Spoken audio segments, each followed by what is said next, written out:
زخبركم تخاطرتنا أبز اللهم سلام أملاك مس كل خاتكم يخون لو ما أنتي مسحفتي شالوم كبجر ما كوينا مسيناكم علنا بزعبا بينن كوينن دكان زعبيا أديتات ويكا بتلومدو سينجل مازرز تبهلا بزعبا تنكن زارارب مسينا لنا مو شالوم حفتين قاعد حن مساخي بعد حد أنا حكابيني حوي كمي كان نخي እግዚአብሔር ይመስገን ከመይ ኣለኻ اللهم مسكن نأخذ جزامة شب حد شاي كونن تفلت يا أخي جن من على واشكر محج دير أي خلوات كله سلاز خلوسي شالوم من يا أخو الناس سلاز خلوس كأورب زعوا شالوم نجارنا እሺ ሰላም ኣምላኽ ንዓኹም ይኹን ኣነ ሻሎም ኣርኣያ ቅድሚ ሕጂ እኳ መፅአ ነይረ ግን ነቶም ሕጂ ትሪኡና ዘለኹም ከዓኒ ኣብ ጀርመን ይቕመጥ በዓልቲ ሓዳር ኣደ ክልተ ቆልዑት ኣብ ዩቲዩብ ከዓኒ ብሻሎም ሓበሻ ላይፍ ይነጥፍ أوكي صبو باركم زخبلوت صنحكو إتار استنالو معانتي بزعبا بينن كوينن دكن دأبيا ويكا سنجل مازر خينا موني شالوم حفتي أبز حبرة سبنا لومي بزخر كيو أب أوروبا كندا أمريكا يحواتنا سنجل مازر سخونا اللوا بينن كوينن دكن دأبيا ብዙሕ ከዓ ይበዝሕ ኣሎ ኣብ ዘንድ ሓለፈ ውሕዳት ዓመታት ሲዳርጋ እንዳወሰኸ ድኸደ ይመስል ብፍላይ ገሊአንሲ ኣዝየን ንኣሽቱ ብዕድሚአን ግን ክልተ ሰለስተ ቆልዑት ሒዘን በይነን ኮይነን ስትራግል ክገብራ ንሪእና ኣለና እሞኒ እቲ ምክንያት ቀንዲ እንታይ ይመስለኪ ኣብ ከምዚ ኩነታት ክንበፅሕ ዝገበረናሲ እንታይ እዩ ያ መቼስ እዛ ሲንግል ማም ወይ ሲንግል ኣደ ትብል ሽም ንዓይ እኳ ብጣዕሚ እንዳትኸብደኒ ولا كسمع خلص كم زي وشتي حزن يزبل مخنياتو اتي ناتي كونتات ويكاني ات ناتي هيوت ابتبوت انسلازتو افتناتن جاما خوينه كرد اخلو ازي كفيديو مچس سينجل مام انا زبلو بمرج ان سينجل مام زخونا كنستيوس وحداتين تن مبزحتين تجديدن سينجل مام زخونا بالتعمين زبزح زلوا اذا خاني حدا كافتي حلفنت زي وسد أبو كم هلا واستلعله زي سينجل مام ويكا سينجل عدة بينات عبي عدة مالتي بتقرنيا خنترجمون دحر كوينا حنت الدخاس بينا دك أخذ عبس نعطى مرجعي لأنا حسبني جن انتي داني ببزح مخنياتات تجديدها أنا بزتعتو تحاد مخنيات كبلو زخل أنا حلفنت زلو أبو زي مهلا وي حلفنت كوسر ويكا بروفايد كجبر زي كل أبو ندحرالو تادخاني بينا خطعبي بقى تجدد مالتيو سلازي بزخاني سينجل مام ويكاني بينا تعبي عدها أبزي جزيزي زبزع زلو اتهم أبوتات حلفنت كاب زي موسادوم استلعله تادخاني بيني كعبي إلى تمرت ወይ ምርጫ ኾን ኽእሉ ሓደ ጊዜ ግን መብዛሕትኡ ጊዜ ሲ ትግደድ ያ ምክንያቱስ ካብ ከምዚ ሓላፍነት ዘይወስድ ሰብኣይ ደቀይ ወይ ሓላፍነት ዘይወስድ ኣቦ ካብ ዝዓብዩ ኣነ ሙሉ ሓላፍነት ወሲደ ደቀይ ክዕቢ ኢለ ከዓኒ እዚ ምርጫ እዚ ትወስዶ ማለት እዩ ስለዚ በዚ ምክንያት ዝከዓኒ ሲንግል ማም ኮይና ደቃ ከርተት እንዳበለት ከዓ በይና ትዕቢ ማለት ካብቲ ሓደ እንታይ ሽሙ ሓላፍነት ዘይወስዱ ኣቦታት ኣለዉ እንዲኦም ካልእ እውን ማለት ፍትሕ እቲ ፍትሕ ባዕሉ ዘምፅኦ ዓብ ነገር እንዲ ሕጂ ኣብቲ ፍትሕ እውን እታ ናይቲ ሰብኣይን ሰበይትን ዘይምስምማዕ ጥራሕ እውን ክኸውን ይኽእል እዩ ግድነት ሕጂ ንደቁ ሓላፍነት ኣይወስድን ስለዝኾኑ እዮም ተፋቲሖም ጥራሕ ደይኮነሲ ሰብኣይን ሰበይትን ግን ክጋጠሙ ይከኣሎም ክንብል ንኽእል ኢና ግን ስትيل ድሕሪ ፍትሕ እውን ኣሎ እንዲመቸም እቲ ሰብኣይ ከመይ ርክብ ክገብር ኣለዎ ምስ ደቁ እታ ሰበይቲ እውን ምስኡ እንታይ ርክብ ክትገብር ኣለዋ ብዝብል ግን ሕጂ ብዙሓት ሰባት ግና ነዘን ከምኡ ዝኣመሰላ ኣዴታት ግና ክወቕስዎን ክፀርፍዎን ገሊአን ብፅጋበን እየን ገሊአን በቃ ገንዘብ ናይ መንግስቲ ደልየን እየን ገሊአን ሰብኣይ ስለዘይደልያ እየን ዝበሃል ብዙሕ ነገራት ንሰምዕ ሕጂ ነዞም ከምዚ ገይሮም ዝወቕስዎን እንታይ ትብሊ ወይ ከዓ ገለ እትሳቶም ዝብልዎ ሲ ሓቅነት ኣለዎ ድዩ ብፅጋበን ኣብ ከምዚ ኩነታት ድወድቃ ወይ ከዓ ገዛእ ርእሰን ስለዝፈተዋ ከም ሰብኣይ ምንባር ሲ ሕጂ ቆልዑት ወሊደ ካብኡ ደልዮ ነገር የብለይን ኢለን ነቶም ሰብኡት እውን ድሰጓ ኣለዋ ዝበሃል ብዙሕ ነገራት ኣሎ እዚ ምዕራባዊ ዓለም መቸም ብዙሕ እንዲርኢና ደሎ ሕጂ ብዙሓት ደቂ ተባዕትዮ ኮምፕሌን ክገብሩ ከለዉ እዚ ኤውሮጳን ካናዳን እኮ በቃ ነዞም ሰብኡት ሲ ዳርጋ ደይ ሰብኡት እዩ ገይርና ነንስትን ንቆልዑትን ድኸውን ዓዲ እምበረይ ንሰብኡት ድኸውን ዓዲ ይኮነን ስለዚ እዚ መንግስቲ ባላሽወን ዘናንስቲ ከዓ ፀጊበን ዝበሃል ዘረባታት ንሰምዕ እሞኒ ክሳዕ ክንደይ ሓቅነት ኣለዎ ወይ ከዓ ከምኡ ዝገብራኸ ኣለዋ ድን ትክክል ዓባይ ሕቶ ኢኻ ሓቲትካ ቢኒሓወይ ሲንግል ማም እንተ ብምርጨን እንተ ተገዲደን ሲንግል ማም ዝኾና እንዳበዝሓ እየን ዘለዋ እቲ ንሓንቲ ሲንግል ማም ከይፈለጥካ ክትፈርዳ ከይፈለጥካ ክትፀርፍ ኣዝዩ ከቢድ እዩ ምክንያቱ እቲ በዓሉ ሲንግል ማም ምዃን ኣዝዩ ከቢድ እዩ ሓላፍነት ናይ ውላድካስ በይንኻ ንክልተ ዝነበርካስ ንሓደ ክትወስዶ ከለካ ኣዝዩ ከቢድ እዩ እዚ በዓሉ ንሓንቲ ደስ በይና ደቃ ክትዕቢ ከቢድ እዩ እንተኾነ ግን ፀጊበን እንድየን ሓላፍነት ክወስዳ ይደለያን እዝንትን ዝበሃል ከዓኒ ኩለን እኳ ወላተ ዘይለከምናየን ሓደ ክልተ ከዓኒ ኣለዋ እየን ከምዚ ሕጂ ክትብሎ ዝፀናሕካ ኣብ ምዕቡል ዓለም እንደ ዘለኹ መንግስቲ ደቀይ ክዕብየለ እዩ ማዕርነት ዝበሃል ነገር ኣሎ ንጓል ኣንስተይቲ ከዓኒ መጀመርያ ውሕስነት ዘለዎ ቦታ እየ መፅእ ዘለኹ ሓላፍነት ናይ ሰብኣይ ኣይወስድኒ ኢለን ከዓኒ ብፍቓደን ሰብኣይ ካብ ገዛ ዘባረራ ከዓኒ ኣለዋ እየን እዚአን ከዓኒ እቲ ናይ ጊዜያዊ ምናልባት ዝተወሰነ ተሸጊረን ክኾና ክእለን ብሓደ ወይ ብክልተ ፀገማት ርአን ሓዳር ዝኣክል ዘፍርሳ ደቂ ኣንስትዮ ከዓኒ ኣለዋ እየን ዘየለ ኣይኮነን ማለት እቲ ሕብረተሰብ እውን ክዛረብ ከሎ ከምዚ ካብ መሬት ተላዒሉ ኣይኮነን ዝዛረብ ዘሎ ግን ኣየነይቲኣ ብምርጫኣ ሰብኣይ ካብ ገዛ ሰጊጋ ኣየነይቲኣ ኸ ተገዲዳ ደቃ በይና ክትዕቢ ሓላፍነት ኣይወስድኒ ኢሉ ሓዳሩ በቲኑ ዝኸደ በይና ትዕቢ ዘላ ደ ከዓኒ ነዚ ከዓ ከም ሕብረተሰብ ክነላልዮ ክንክእል ኣለና ሲንግል ማም ስለዝኾነት ፀጊባ እያ እንዳበልካ ብኢዳ እያ ሓዳራ በቲናቶ ኢልና ከዓኒ ሽመን ክነጥፈአን የብልናን ምክንያቱ በቃ ንሓዳር ዝኾና ክንደይ ክኢለን ክንደይ ተፃዊረን ከዓኒ ዝኸዳ ልዕሊ ዓቕመን ምስኮነን ከዓኒ ፍትሕ ዝመረፃ ውላድና በይንና ክነዕቢ ካብ እሱ ኣብ ገዛ ምህላው ዘይምህላው ይምረፅ ሰብኣይ ኢለን ከዓ ካብ ገዛ ዘውፃ ከዓኒ ኣለዋ እየን ስለዚ ብሓደ ክልተ ነተን ጥዑያት እውን ተዘይለከምና ከም ሕብረተሰብ ፅቡቅ እዩ ግን ትክክል እዩ ከዓኒ ብባዕለን ከዓኒ ሓዳርን ዘፍርሳ ኣለዋ እየን ኣነስ ሓላፍነት ናይ ሰብኣይ ኣይወስድኒ ማለት እሳ ነብሳ ጥራሕ ሪኣ ማለት እዩ መፃኢ ናይ ደቃ ከይረኣየት ሓላፍነት ናይ ደቃ ከይረኣየት ንዓኣ ጥራሕ ስለዘይጠዓማ ምናልባት ክልቲኦም ስለዘይተረዳድኡ ስለዘይተፀዋወሩ ስለዘይተዓገሱ ነታ ሕልፍ ክብልዋ ዝኽእሉ ሽግር ንዓኣ ተፃዊራ ከም ለባም ሰበይቲ ማለት እዩ ንኩሉ ነገር ክኢላ ከዓኒ ዘይመሕላፋ ብገዛ ኢዳ ከዓ ሓዳራ ተፍርስ ኣነ ሰብኣይ ተኸደ ይሕሸኒ መንግስቲ ክዕብየለ እዩ ቀለብ ቆልዓ ክህበኒ እዩ ብሕልፊ ከዓ ኣብዚ ኤውሮጳ ማለት እዩ ናይ ቀለብ ቆልዓ ስለዝወሃበካ እንደገና ከዓኒ ናይ በይና ትዕቢ ኣደ ተባሂሉ ከዓኒ ተወሳኺ ገንዘቡን ኣሎ እዩ ምናልባት ኣብ ካልእ ኣይፈለጥኩን ኣብ ጀርመን ግን ኣሎ እዩ ስለዚ ነዚ ርአን ከዓኒ ሰብኣይ ተሰደድካ ደ ሓላፍነት እዩ ዝቐለልካ በይንና ከማን ይጥዕመና ኣብድላይና ነምሲ ኣብድላይና ንሓድር ኢለን ከዓኒ ሓዳረን ዝብትና ደቀን በይነን ዝዕብያ ኣዴታት ከዓ ኣለዋ እየን ስለዚ ነዘን ሓደ ክልተ ርኢኻ ክፅረፋ ነተን ካልኦት ኣዝዩ ዘሕዝን እንድዩ ምክንያቱ ከምቲ ክብሎ ዝፀናሕኩ ተገዲደን ሓዳረን ንክብትና ወይ ከዓኒ ፍትሕ ንክመርፃ ከዓኒ ተገዲደን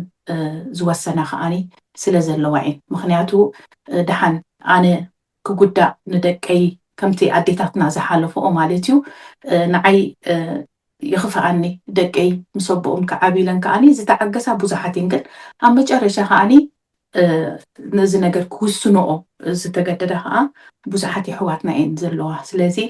እንተዘይፈረድናየን ይሓይሽ ይብል ኣነ ከም ሕብረተሰብ ምናልባት ሻሎም ሓፍተይ እቲ ምፅውዋር ዝበልክዮ ነገር ኣሎ ሕጂ እዚ ስደት ንኩላትና እኳ ኣፀቢቑ ይሃርመናን ፀቢቑ ይከብደናን እንተሎ ንደቂ ተባዕትዮ ከዓ ኣዝዩ ከቢድ እዩ ብፍላይ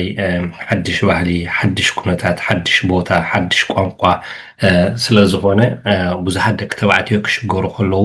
ንሪኦም እምበሺ ደቂ ኣንስትዮ እየን ቀልጢፈን ምስቲ ሲስተም ኣዶፕትድ ገብራ ካብ ደቂ ተባዕትዮ ንላዕሊ ካልኣይ ሕጂ ደቂ ተባዕትዮ ማለት ዋላ ኣብ ዓዲ ፅቡቅ ስራሕ ዝነበሮም ኣብ ገዛ እውን ኣዲኦም ምግቢ ትገብረሎም የሕዋቶም ምግቢ እንዳገበራ ዘዕብኦም ኣብዚ መፂኻ ግን ካልእ ካልቸር ይድኸውን ዋላ ተመሪዕኻ ከለካ ማለት እዩ ሕጂ እዚ ንወዲ እዝን ከዓ ንባዕሉ ፀገም ኣለዎም ካልኣይ ከዓ ብተፈላለየ መንገድታት ሓሊፎም መፁ እሞ ብዙሕ ትራውማታት ኣለዎም እሱ እውን ሕጂ እዚታት ኩሉ ተሸኪሞም መፅኦም ኣብቲ ሓዳር ምስ ኣተው ነታ ሰበይቲ እውን የኽብዱላ ወይ ከዓ እቲ ምንፅርፃር ይመፅእ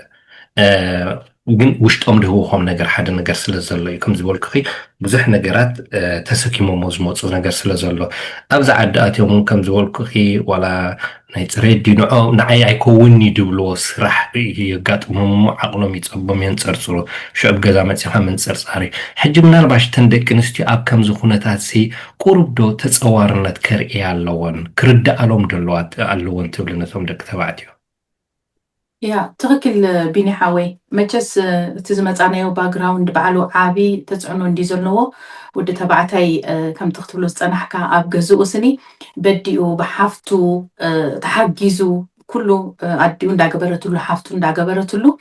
እዩ ዓብዩ ማለት እዩ ንስደት ክወፅእ ከሎ ከዓ ብዙሕ ሽግር ብዙሕ መከራ ላዕልን ታሕትን እንዳረኣየ መፅዩ ኣብዚ ከዓኒ ቁርብተይ ኣብቲ ሓዳር ክትኣቱ ከለካ ማለት ከይተመሃርካዮ ሓዳር ከመይ ምዃኑ ከይፈለጥካ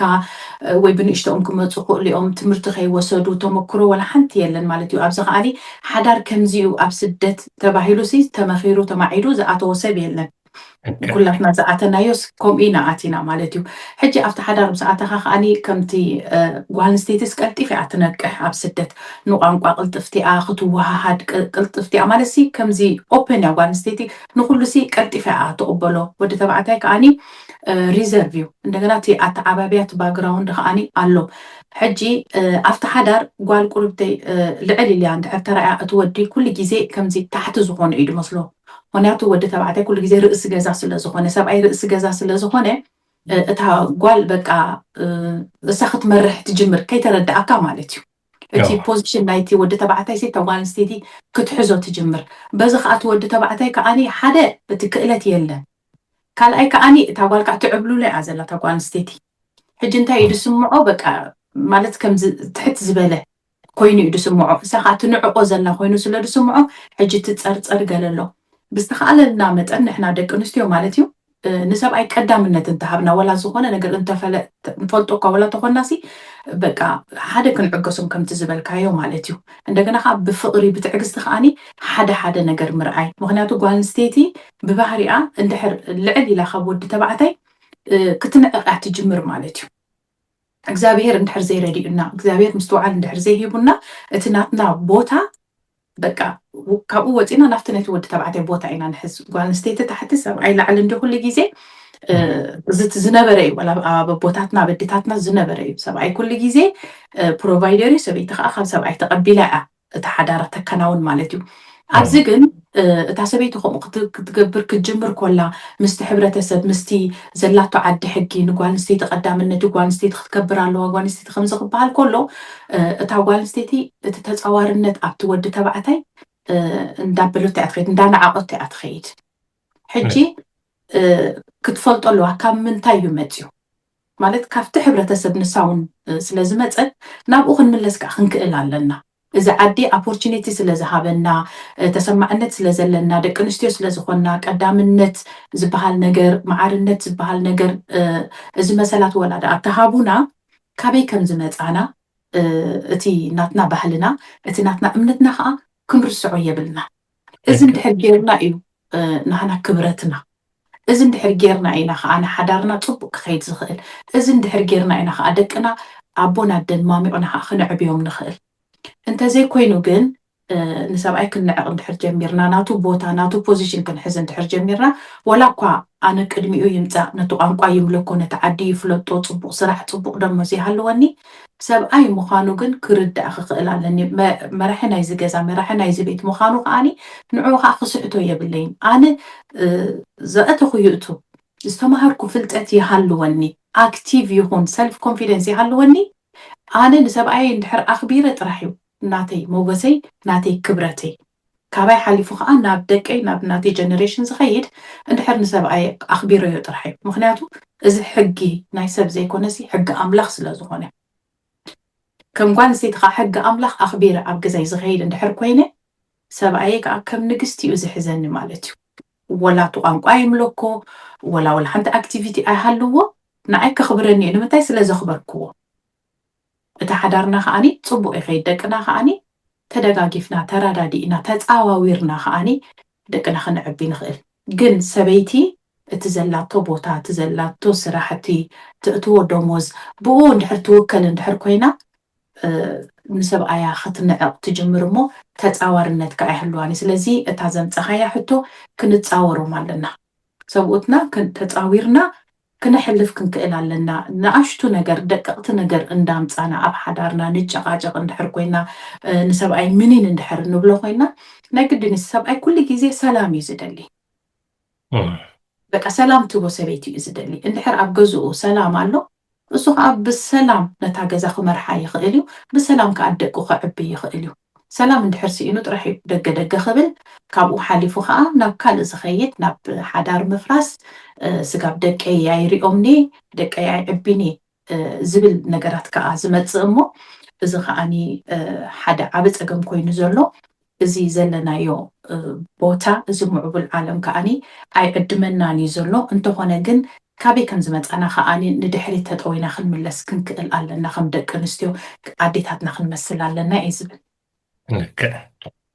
ሻሎም ሃፍተይ ማለት ኣነ ኣቦ እንዴ ቆልዑት ኣለውኒ ዝኸውን ኣዴኻ ቆልዑት ኣለውኺ ምስ በዓል ቤትኪ ትነብሪ ኣነ ምስ በዓልቲ ቤተይ ዝነብር ቆልዑት ምዕባይ ኣብ ስደት ቀሊል ከም ዘይኮነ ንፈልጥ ኢና ክልተ ኮንካ ከማን ቀሊል ኣይኮነን እንኳይ ሓደ ኮንካ ሕጂ ዘን ኣዴታት እዚኣተን ግን በይነን ኮይነን ደቀን ከዕብያ ከለዋ ሰፖርት ናይ ሰብኣይ ከይረኸባ እቲ ሰብኣይ ዋላ ተፈላለዮም ክንሶም ገሊኦም ድሕግዙ ዘለዉ ገሊኦም ግን ፈፂሞም ፋይናንሻል ኮነ ዋላ ብካልእ ነገር ፈፂሞም ነቶም ደቆም ቁልሕ ዘይብልዎም ኣለዉ ሕጂ እዘን ሰባት እዚኣተንሲ ክሳዕ ክንደይ ይሽገራ ወይ ከመይ ፀገም እንታይ ዓይነት ፀገም ይጋጥመን ኣምሹር ብዙሓት ድራኸባኺ ወይ ድድውላል ክልዋ በዝናትኪ ኣገልግሎት ማለት እዩ ኣነ እውን ከምኡ ኣለዋሞኒ ክሳዕ ሕጂ ካብቲ ሰማዕክዮ ወይ ዝደወላልኪ እዚ ሽግራት የጋጥመና እዚ ፀገማት የጋጥመና ዝበላኽ ነገራት ሲ እንታይ ኣሎ ትብሊ ወይ ፀገም ዝበሃል የብሉ እንዲ ክትብሊ ፀገም የለን ክትብል እኳ ኣዝዩ ከቢድ እዩ ምክንያቱ ኣሽንኳይ ሓንቲ በይና ኮይና ደቃ ክትዕብሲ ንክልተ ኮይና ከማንሲ ብጣዕሚ እዩ ዝከብደና ዘሎ ምክንያቱ ብጣዕሚ ቻሌንጅ ዝገብር ቆልዓ ምዕባይ ቆልዓ ወላ ውህበት እግዚኣብሔር እንተኾነ ንክትዕብዮ ግን ብዙሕ ሓላፍነት እዩ ዝሓትት መስዋዕትን ትዕግስትን እዚአን ክልቲአንሲ ኣዝየን እየን ዝፈታትናኻ እዚአን ከዓይን ደቅኻ ክትዕብስ እዚአን እየን ዘድልያኻ እንተኾነ ግን ንሓንቲ እዚ ክልቲኡ ማለት ንክልተ ትገብሮ ዝነበርካ ሕጂሲ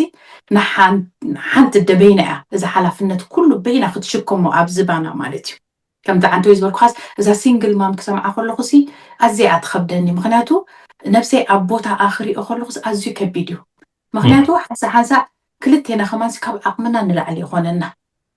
ቆልዑት እንዳጎበዙ ክኸዱ ከለዉ እቲ ሽግር ከማነ ማዕሪኡ እቲ ሽግር ከማ እንዳጎበዙ እዩ ዝኸይድ እንዳዓበየ እዩ ዝኸይድ ስለዚ ነዚ ዝኸውን ስኒ ሓይሊ ፀጋ የድልየና እዩ ክንደጋገፍ በቃ ክልቴና ስኒ በቃ ብሓደ ልቢ ብሓደ መንፈስ ኮይናስ ደቅና ክንዕቢ እዩ ዘለና እዛ ሓንቲ ደኸዓኒ በይና ክትከውን ዝተፈረደት እንተ ብምርጫ ድዩ እንተ ተገዲዳ ድዩሲ ኣዝዩ ከቢድ እዩ ወላ ተን ባዕለን ዝመረፅኦ ከማኒ ቀሊል መሲልዎን እቲ በይንኻ ሰብኣይ የለን ኣብ ገዛ ደቀ ከም ድላየ ይዕቢ ከም ድላየ ገንዘብ የውፅእ ኣብ ድመሰየኒ ሓድር ናይ ሓላፍነት ሰብኣይ የብለይን ዝብላ ካብኡ ዝኸፍአ ሓላፍነት ናይ ቆልዓ ምዃኑሲ ረሲዐኖ እየን ግን ምስ ኣተወኦ ዝጠዓሳ ብዙሓት እየን ዘለዋ ማለት እዩ ኣሰብኡተን ሰዲደን ዝተጠዓሳ ኮንታክት ዝገብራነ ንዓይ ኣለዋ እየን ከምኡ ከዓ ተገዲደን ሲንግል ማማ ንክኾና ከዓኒ ዝተገደዳ ከዓ ኣለዋይን ኮንታክት ዝገብራኒ ማለት እዩ። ስለዚ እዘን ኣዴታት እዚአን እንታይ ዓይነት ብድሆታት ኣለወን ክንብል ከለና እቲ ብድሆ ቆፂርና ይንውድኦን ኢና። ምክንያቱ እንድሕር ዳ ኣቦን ኣደን ኮንካ ክትዕቢ ከለካ ቆልዓ ብዙሕ ብድሆታት ኣለካሲ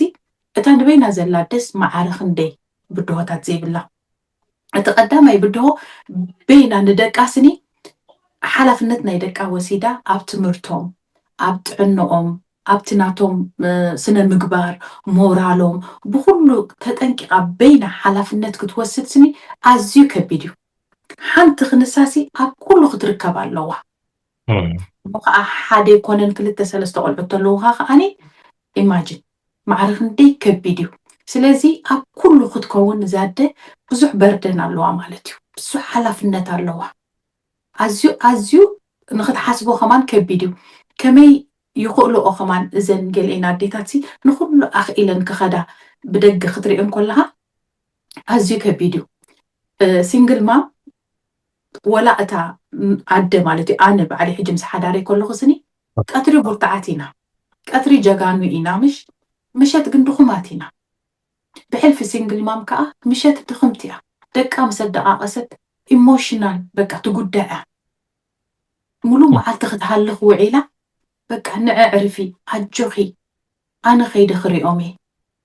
በቃ ኣነ ክከታተሎም እየ ኣነ እዚ ክገብር እየ ድሓን ንስ ቁሩብ ግዜ ውሰድ የዕርፊ ዝብላ እኮ የለን። ምክንያቱ ኣቦ ደቃ የለን፣ ኣብዚ ሓዊ የብልካን፣ ሓፍቲ የብልካን፣ ኣደ የብልካን፣ መሓዛ የብልካን፣ በይንኻን ኢኻ። ስለዚ ዛደ እዚ ኩሉ ሓላፍነት በይና ትገብሮ ዘላ ኢሞሽናል ብጣዕሚ ዝተጎድለት እያ። ካልኣይ ከዓኒ ኣነስ ብቕዕቲ ኣዶ ድኸውን ጊልቲ ፊሊንግ ኣለዋ። በቃ ውሽጣ በቃ ኣነሲ ጣዕሳ ኣለዋ። እንደገና ንደቀይሲ እኹልሲ ይገብረሎም ኣለኹ ዶ ብቕዕቲ ኣደዴ ኣደነተይሲ ይውፅኦ ኣለኹ ደ። ምክንያቱ ምናልባት እኮ ምስ ሰብኣያ እንድሕራላስ ኣደነተይሲ ብቕዕቲ ደ ኣነሲ ኢልናስ ብዙሕ ዓይና ሓትት ንኹን። ምክንያቱ እቲ ካልእ ፓርቲ ከዓ እቲ ሰብኣይ ይገብሮ ስለ ዘሎ እታ ኣደግን ሲንግል ኣደግን በይና እያ። ስለዚ ብቕዕቲ ደኢላ ትሓስብ ደቀ የጉድለሎም ህሉ ዶ ካባይሲ ዝደልይዎ ፍቕሪ እዚ ኢሞሽናል ክስታይ ኣታችመንት ኣለኒ ድዩ ምስ ደቀይ ትብሎ ነገር ኣሎ። ካልኣይ ሲንግል ማም ኦፍኮርስ ብዙሕ በርደን ስለ ዘለዎን ወላ ፈቃራት ኣደኹና እምበር ከይተረድአን ፀርፀርን ዝብላ ገንጨርጨር ክብላ ንደቀን ትሪኦ እየን ኢኻ ክጓታትታ በቃ ገበሮስ ክስኻ ተኸምዚ ኣታኸምዚ በቃ ወላቲ ፅቡቅ ገፅ ዘይምርኣይ ንደቅኻ ኣሎ እዩ ትገንጨርጨር ኣሎ እዩ በቃ ነቶም ደቅኻ ዝተጎሳቕሎም እዚ እውን ኣሎ እዩ። ፈትያ ግን ኣይኮነት ከይተረድኣ ካብቲ ክቱር ድኻም ካብቲ ፅርጥሮት ናይ ውሽጢ ዝመፅእ በዚ እውን ተሓልፍ እያ። ፋይናንሻል ፀገማት ኣሎ በቃ ምክንያቱ ዋን ኢንካም እዩ ብሕልፊ ኣብ ካናዳ ኣሜሪካ በይነኔን ባዕለኔን ኩሉ ክሽፍንኦ ዘለወን። ኣብዚ ኤሮጳ ኣብዚ በዓል ጀርመን እኮ መንግስቲ ስለ ዝሕግዘካ ምናልባት ብፋይናንሻል ኣይትሽገርን ትኸውን። ግን ዘና በዓል ኣሜሪካ ካናዳ ዘለዋ ግን ባዕለኔን ብሓደ ኢንካሜን ዝብለካ ብጣዕሚ እን ዘደንግፅኻ እሞ ከዓሲ ክሰርሕ ኣለኒ ቀትሪ ክሰርሕ ለይቲ ምስ ደቀይ ወይ ለይቲ ተሲኤ ይኸይድ እንደገና ንቤቢሲተር ገለመለ ገንዘብ ክኸፍል ወላ ሓንቲ በቃ ዘዝሰራሕክዎ በቃ ኣብ ደቀይ ጥራሕ እዚ ኣሎ። ነብሰን ይድርብያኤን ነብስኻ ምእላይ የለን ምስ ነብሰን ግዜ ኣይወስዳኔን ኣዕርፋኔን እቲ ናይ ውሽጢ ድምፀን ክሰምዖኦ ከህድኦኦ ኣይክእላኔን ምክንያቱ በቃ ዘብርየን ሰብ የለን። ኣነ ሕጂ ናይ ቆልዑት ክገብር ኪድ ይስኺ የዕርፊ ኪድ ደቅሲ ኪድ ነብስኺ ኣለይ መለይ በሊ ቁርብተይሲ ምክንያቱ ንነብስኻ እንድሕር ኮንካ ጥርሕኻ ወላ ነቶም ደቅኻ ክትኮኖም ትኽእል። ኣነ ሕጂ እንተዘየዕሪፈ ንደቀይ ክኸውን ኣይክእልኒ ቁርብሲ ምስ ነብሰይ ግዜ ክወስድ ኣለኒ ተዘይኮይኑ ተዓንተ ወይ ዝበልኩ ከዓ ከይተረዳእካ ትፀርፀር እያ። እቶም ደቅኻ እንዳፍቀርካዮም እንዳፈተኻዮም ተንፀርፅር ትጅምር። እግዚኣብሔር ተዘይረዲኡካ ከዓ ዝወፅእ ቃላት ካብ ኣፍካ ከዓ ኣዝዩ ከቢድ እዩ። ንቆልዓ ኣዝዩ ዝሓሲ ኣዝዩ ዝሰብር ምህራም ይሓይሽ ካብ ቃል ትድርብየሉ። ስለዚ በዚ ከዓኒ እታደ ብዙح تقدأ زعرفها سلازي اللي خا نفسها تدربيها عندنا تقبلنا حبرة تسكاني إذا خنو بلوز تصنحنا تتصرف انتي تتشجر كي تردأك بعلا داباري راتو سبعايا بعلو دي قدي فوا زيتات كي تردأنا هاني سينجل مام انت نتصبو انت نحمق بك نتقمو لينا سادة أطعمو والو سبعايا دربيا زبحال اللوا عندنا زي قبرو هاني سيت سبعي سلا زي كونت مخناتو حدار ستاريخاي سيت خستو خد بحال كلا بقى ولا بس حدا أبدأ ختعلل اندحري إخايا خماني سبعي سلا زلواس كمزي حما تقبر الله لك ما سعي تطرطرنيها حنت سينجلا دقن لو مستحادة ختعلل تريات صباح مستحادة دي مسكولي أتزور سبعي عباري راكو سيتو خولي يبهالا ولا زي وعلو مالتي بحبرة تسبك أزتنتصلو له زي دليك على زي دلي تعرف له سلازي إذا كله سينجل مام كأني تحالفوا يا بينحاول قليل أيقونن حنسا مالت تفعل اليوم كنسوم كم زبالكيو إتا أدي بخمزو كنتات كبيت كنتات كتحلف كلها تسابعي كأني كم دليتو زلل مغنياتو دا عليهم كلعتي يبلون أبدليتي يمسي أبدليتي ساتي مسكالو توالدون كوت جمر مالتي ساستراغل ندا قبرت كلها حجو زحات عديتاتون it's not fair دول قال يتكما مالتي دقلتين عندهم قرب بيحسب أنا همزي لندا تقالو سكسي السخدي يبرين قرب عينت دبهال نقرال له ግን ኣብቲ ኩነታት እቲ ኮንካ ግን እቲ ምፍልላይ ብቐሊል ከም ደይኮነ ተቃያይምካ ዋላ ተባኢስካ እንዲት ምፍልላይ ደሎ ስለዚ እሳቶም እንዳርጋ ብዙሕ ቁሊሓ ይብሉን እዮም ሽዑ ኢስኖ ፌር ኢለን ከዓ ክንፀርፅራ ከለዋ ከዓ ይስማዓሙኒ ኣይኖ ቀሊል ከም ደይኮነ ሕጂ ምናልባሽ እቶም ኣብ በይና ኮይና ዲኦም በይና ኮይና ተዕብዮም ኣደ ዝዓብዩ ቆልዑት ከ እሳቶም ከእንታይ ዓይነት ሃሳያታት ይጋጥሞም ትብሊ እዚ ከዓኒ ኣዝዩት ካልኣይ ፓርት ዝኸበደ ማለት እዩ ምክንያቱ ወላታ ደሲ ብቕዕት ደ ንፍዕት ደ ትፅዕራ ደ እንተኾነት ሓደ ነገር ግን ደቃ ይጎድሎም ከም ዘሎ ምናልባት ክተስተውዕሉ ይትኽእል እንትኾን ምክንያቱ እዚ ኢሞሽናል እዩ بدك دلايم كتمالا علوم تخيلها جن بزي أبو زعبي قلعة متجس بزي أبو زعبنا نفضو إناتي سمعت كمي كم زهنة أبوسي بقى والتا نايجزايو بقى أبوسي بقى كم ذلك عد برهان نايجزا زبالسي أبو خاص عندي نايجزايو أبوس بقى رول موديليو أبوس بقى نابو فقرس ندعي لك خمت نادي نقولتو ولا تمسبو من مصدقو من زعابيسي أبو كسونو خلوس بزعبان أبو فقر خقولتو خلو بتعمل معرخ ندزيديو أبو مالتي خاتبل اجيب بزي أبو معباي مالت عزيو كبيد نديو حادتي كبيد سقبرو تم قلعتسي بقاتي ايدنتيتي ناتهم بعلوس أنس ودماني مغنياتو أبوس بشم زوالدك راح يكون أبو اجي بزح جيزي بحبرة تسونا هاد الساعات ودي ينديو بقى أنا منتاي الشمس لزحازة تا الشمس لزوزدت تقول عامالتي جن أبو خد كونسي زغانا سب كو أبو كونك إلني تا الشم ينبر تزعبيه أبو تستخنا خانة تكوسكيسو زعبي أبو عم زبتزح زعبي عفتي تقول عسي توليدو سقعتي سبعي زأكل سني أبقون خونكا بك نقول لك بكل مورال ندهبك عند دقفك فقرخان حاليوت كان ندهبك تعبي وخلها ولا يتولدو أبو يزبلك بك فليز بلا كونكشن كاني علو مالتيو جي قال سبوت سلازولدو ومترحسي شموم سلازحات رحس ودي يبلوغن تقولع أبو سلازي عبيو identity ناتو ولا سي أنا سمني أبوي سي منيو بقى رول موديل كوينو سني أرأيان كوينو زعبيو أبو أجو خازبولو بقى أب كله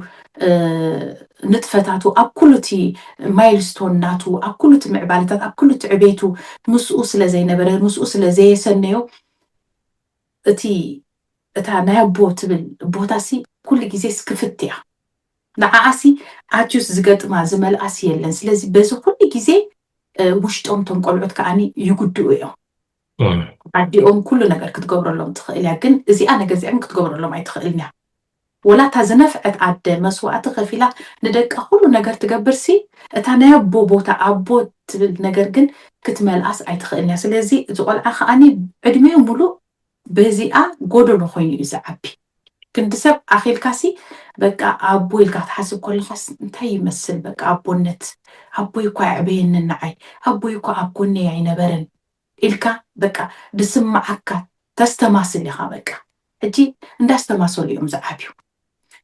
ናይ ካልኦት ይዕርኽቶም መዘንኦም ደቂ ትምህርቶም ክሪኡ ከለዉ ከዓ ኣቦታቶም ከዛውርዎም ከለዉ ኣቦታቶም ቤት ትምህርቲ ክወስድዎም ከለዉ ኩዕሶ ክፃወቱ ከለዉ ወይተን ኣዋልድ ኣብቲ ናተን ሆቢ ክወስድዎን ከምፅዎን ከተባብዕዎን ከለዉ ክሪኡ ከለዉ ስኒ ቅንኢ ዝበሃል ነገር ከዓኒ ኣሎ ኣኽ ኣነስ ኣቦ ዘይብለይ ሕጂ ከዓ ተመሊሶም ናፍታ ምስቲ ምሳል እዮም ዝኣትዉ ምሻሎ በቃ ከም እንደገና ካስ እቲ ሰብኣይ ምክንያቱ ስኻ ሕጅስ ንወድኻ ስኒ በቃ ሰብኣይ ማለት ከምዚ እንዳበልካ እኮ ሮል ሞዴል እንዳኾንካ ኢኻ ኣርኢኻዮ ይዕብኻዮ በቃ ኣቦ ከመይ ከም ዝኾንካ ርኢኻ ኣለኻ በዚ ከዓኒ ሰብኣይ ምዃንካ ከዓኒ ሰበይትኻ ፍቕሪ እንዳሃብካ እንዳሓለኻ ከዓኒ ፅባሕ ንጎ ከዓ ንዕኡ እንዲክወርስ ንዕኡ ከዓ እንዳርኣኻ ኢኻ ዕብኻዮ ስለዚ እዚ ከዓ እንዳሰኣኖ እዩ ዝዓቢ ዘሎ ፅባሕ ንጎስ እንታይ ዓይነት ሰብኣይ ክኸውን ብዘይ ኣቦ ዝዓበየ ሕጂ ገለገለ ኣዴታት እዚኣ ትስምዐን እያ ሲንግል ማም ዝኾነ ኣዴታት ግን እቲ ሪያሊቲ ግን ንሱ እዩ ወላታ ንፍት ኣነ እንታይ ጉድለሉ ንውላደ የብለኻ ወላ ሓንቲ የጉደለትሉ እዛ ናይ ኣቦነት ግን ኣጉድላትሉ እያ ማለት ክትመልእ ኣይትኽእልን እያ ወላ እንተደለየት ክትመልኣስ ኣይትኽእልን እያ ክንድቦ ክንድድብ ኮይና ክትዕብዮ ትኽእል እያ ኣነ ክንድቦን ክንድድን ኮይነ ይዕብየካ ከምዚ ጌርካኒ ኢለ እንዳሓርቂ ኣዴታት ኣለዋ እየን ምሽ ኣዴታትና ግን እወ እቲ ናይ ኣቦ እቲ ሰሪሕካ እቲ ገንዘብ እቲ ሓደ ሓደ ነገራት ምሽፋን ይገብርኦ እየን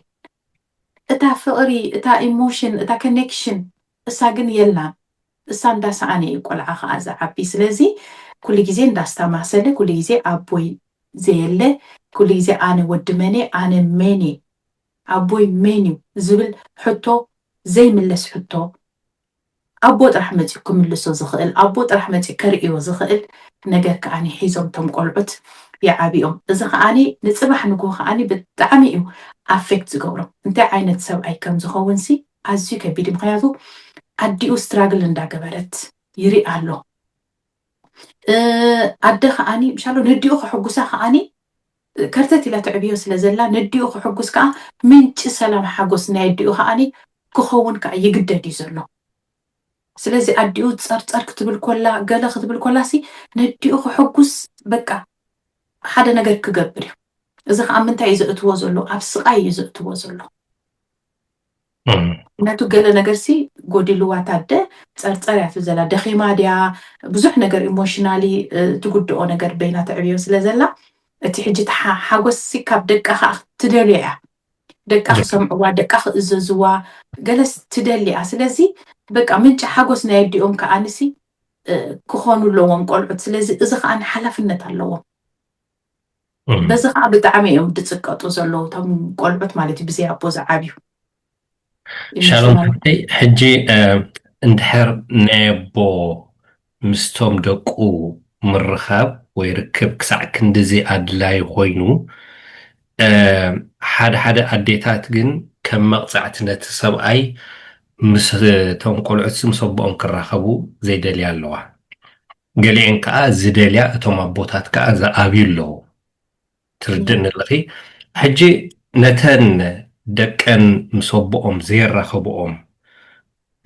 እንታይ መልእኽቲ ኣለኪ ሕጂ እቲ ኣድላይነቱ ክትነግርና ፀኒሕኪ ግን ድኽልክላ ኣለዋ ወይ ከዓኒ ኣይረብሕኒ ቦኹም ከባላሽወኩም እዩ ገለመለ እንዳበላ ክስታይል ገብራ ኣለዋ ሕጂ ብዙሓት ደቂ ተባዕትዮ ከዓ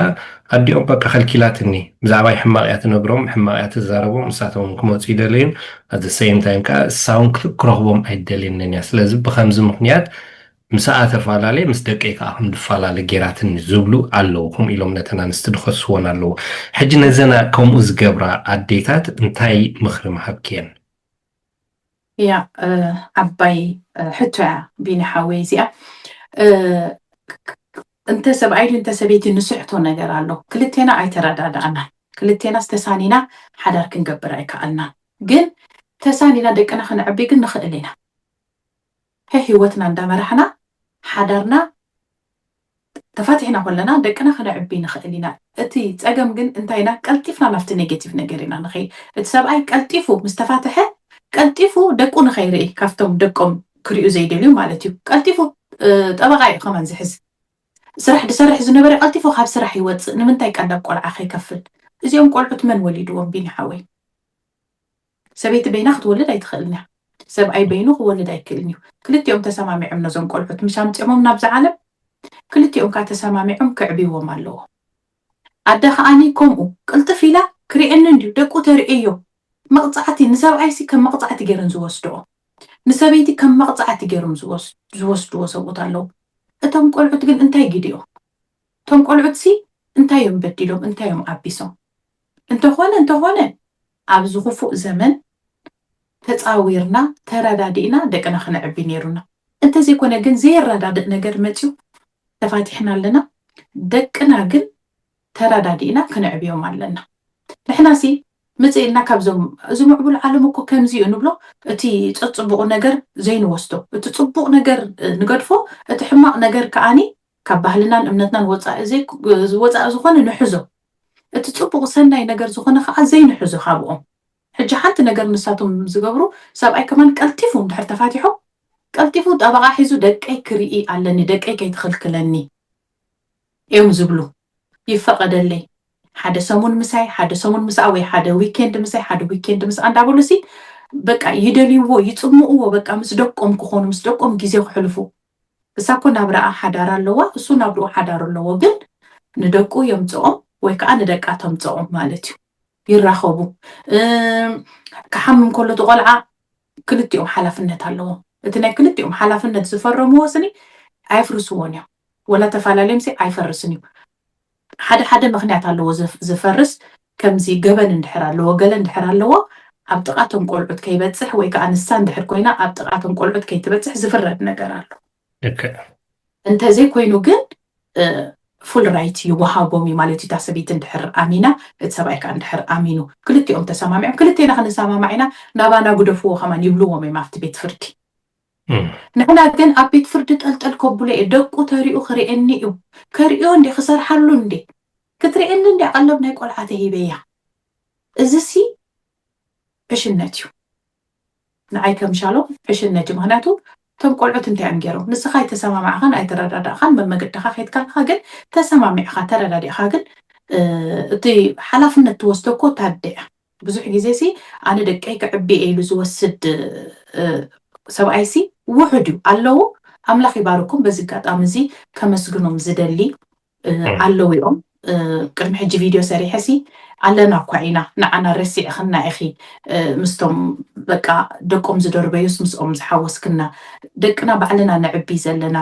ካብ ኣዲኦም ወሲድናስ ዝበሉ ሓደ ክልተ ስለ ዘለዎ ወላቶም ሓደ ክልተስ ዓበ ኣርኣያ እዮም ኣብ ሕብረተሰብና ስለዚ እዚኦም ከዓኒ ጀጋኑ ኣቦታት እዮም ኣምላኽ ይባርክኩም ፀጋ ይብዝሓልኩም ክብሎም ከዓ በዚ ኣጋጣሚ እዚ ይፈቱ ነቶም ደቆም ክሪኡ ዘይደልዩ ከም መቕፃዕቲ ገይሮም ንስቶም ወይ ንሰብኡተን መቕፃዕቲ ዝገብሩ እዚ ከዓኒ ቁኑዕ ኣይኮነ ንብል ግን እተን ኣዴታት ናፍታሕቶ ክመፅእ ምናልባት ይሕሪቕዋ ክኸውን ይኽእል እዩ ምናልባት ኣብ ልዕሊኣ ካልእ ሰበይቲ ፈትዩ ዘሚዩ ክኸውን ይኽእል እዩ ግን እቶም ቆልዑት ተወሊዶም እዮም ናትና ገዲፍናስ ንደቅና ኢና ክንነብር ዘለና ስለዚ ንደቃ ክትሓስብ ኣለዋ ፅባሕ ንግሆ ደቀይ ጥራሕ ፅቡቅ ይዕበዩለይ ምክንያቱ ልክዕ ሓዳር ምስ ገበርካሲ ናይ ገዛእ ርእስኻ ምሕሳብ ገዲፍካ ናይ ትምሳኻ ዘሎ መፃምድቲ ካ ኢኻ ትሓስብ ቆልዑት ምስ ተወለዱ ከዓኒ ክልቴኻ ከዓ ብዛዕባ ደቅኻ ኢኻ ትሓስብ ስለዚ እዛ ደዚኣ ከዓኒ ብዛዕባ ናታ ስምዒታት ብዛዕባ ናታ ድሌታት ኩሉ ቀቲላ ንደቃ ኢኻ ክትነብር ዘለዋ ስለዚ ደቃ ፅቡቅ ክዓብዩ ፊዚካሊ ሜንታሊ ፅቡቅ ክዓብዩ እንድሕር ኮይኖም ኣቦኦም ክሪኦም ፈቃደኛ እንድሕር ኮይኑ ክትክልክል ብፍጹም የብላን እኳ ደኣሲ ኣነ ንሱን ንክንሰማማዕ ኢና ኢላ ከመን ኣብቲ ቤት ፍርዲ ጠጠው ኢላ ሓዋ እንድዩ ትማል እኮ በቃ ሓቕፋቶ ተሓድር ዝነበረት ሰብኣይ እንድዩ ኣቦ ደቃ እንድዩ ይሕሪቑዋ እዩ ትኽክል ንዓ ፅቡቅ ኣይገበራን ክኸውን ንኽእል እዩ እቲ ሪዝን ዊዶም ኖ ግን እሳ ግን እንታይ ክትብል ዘለዋ ኣነ ንሱን ንረዳዳእ ስማዕ ደቅኻ ክትርኢ እንድሕር ደሊኻ ኣነ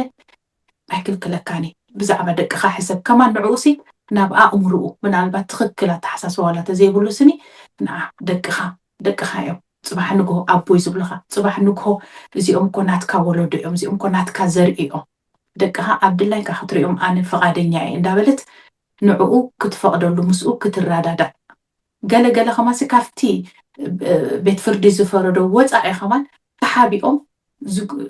ንደቆም ኢሎም ሰናይ ዝገብሩ ነገር ኣለዉ እዮም ተጣዒሶም ማለት እዩ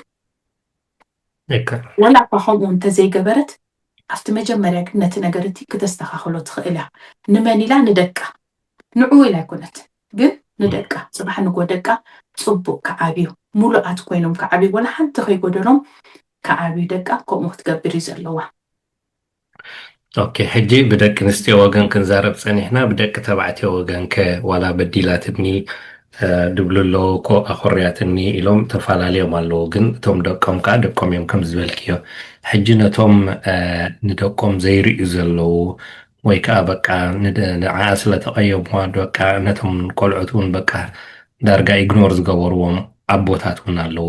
ነዞም ደቆም ዘይርእዩ ወይ ሃለዋት ደቆም ዘይገብሩ ኣቦታት ከ እንታይ ምኽሪ መሃብኪ እዮም እወ እቶም ዝኸሓዱ ከዓኒ ብዙሓት እዮም ካፍተን ደቆም ኣይንሪኦም ኢና ዝብላስኒ እቶም ደቅና ኣይንርኢን ኢና ኢሎም ዝኮረዩ ወይ ከዓኒ በቃ ተስፋ ዝቆረፁ ኣቦታት ከዓኒ ብዙሓት እዮም ማለት እዩ ስለዚ እዚኦም ከዓኒ ናተይ ማዕዳ ኩሉ ግዜ ውላድካ እዩ ፅባሕ ንግሆስኒ እታ ስጋስ እንተወዲቃስ ሓመድ ሒዘ እትትስእ ውላድካ ምዃኑ ኣይተርፍን እዩ ግን ውላደይ ክትብሎ እንድሕር ኮንካስ እሱ ከዓ ኣቦይ ክብለካ እንድሕር ኮይኑ ግን እቲ ናይ ኣቦነት ሓላፍነትካ ክትውፅኦ ኣለካ ሓላፍነት ናይ ኣቦ ካበይ እዩ ዝጅምር ካፍታ ነደ መጀመርያ ካፍታ ነደሲ ፅቡቅ ጌርካ መሓዝ እዩ ነይሩ እንተዘይኮነ ንሱ ፌል ኮይኑ ምሽ ግን ንደቅኻሲ በቃ ከም ዘለካ ኣሎ ኣይ ኣም ሂር በቃ ንዓኹም ኣለኹልኩም ኣጆኹም ትብሎም በቃ እስኻ ኢኻ ኣቦ ማለት እዩ ሮል ሞዴል እንዳኾንካ እንዳርኣኻ ኣብነት እንዳኾንካ ተዕብዮም ደቅኻ ወላ ምሳኻ ኣብ ሓደ ገዛ ወላ ክነብሩ ኣይከኣሉ እታ በታ ንዓኻ ትጥዕመካ ወይ በታ ምስ ሰበይትኻ ዝተረዳድኣኻላ ደቅኻ እንዳረኸብካ ክትዕቢ ትኽእል ኢኻ እዚ ምኽሓድ ግን ነብስኻ ምኽሓድ ማለት እዩ ባዕልኻ ዝወለድካዮ ቆልዓስ ኣይሪኦኔ ኣይፈልጦኔ ኢልካ ናትካ ዓለም ናትካ ሂወት ጥራሕ ክትነብር ስኒ ነብስኻ ክሒድካዮ ኣለኻ ማለት እዩ ምክንያቱስ ውላድካስ ናትካ እዩ ካልእ ሰብ